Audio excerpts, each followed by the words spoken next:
Hello, and welcome to another edition of the Fantasy Slant. I'm Jahnke. One of the biggest moves of the offseason so far from a fantasy perspective is the Detroit Lions signing wide receiver Golden Tate away from the Super Bowl champion Seattle Seahawks. Now Tate had an interesting 2013 season. He had two big games in the middle of the year, but he was by no means a consistent fantasy producer. However, if you look at his per opportunity statistics, Tate was one of the better receivers in the league last year. He was in the top 20 in terms of yards per pass route run, he only had 3 drop passes, and he had more defenders miss tackles on him than any other wide receiver in the league. The reason that this per opportunity statistics didn't translate into great fantasy production is because he was hurt by Seattle's run-first offense.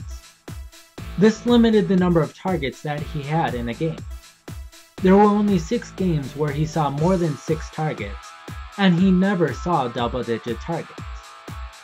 Now, although he will be the number 2 wide receiver in Detroit, rather than the number 1 that he was in Seattle, there is still reason to believe Tate should be seeing more targets in 2014 than he did in 2013.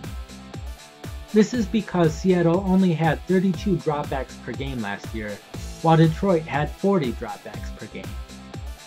The number 2 receiver in Detroit last year was Chris Durham, and he saw targets on 13% of Detroit's dropbacks. In order for Tate to see the same number of targets he saw last year, he would need to see targets on 14.5% of Detroit's dropbacks. Because Tate is a much better receiver than Chris Durham is, it is likely that Tate can even exceed that 14.5% and see more targets next year than he did last year.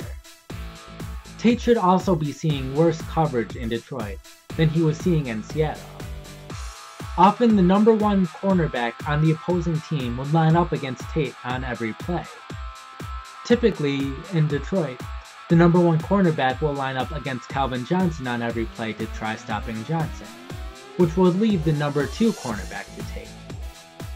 Because of Tate's great per opportunity production, his potential to see more targets, as well as the worse coverage he is likely to see, Tate could be in store for a breakout 2014 fantasy season.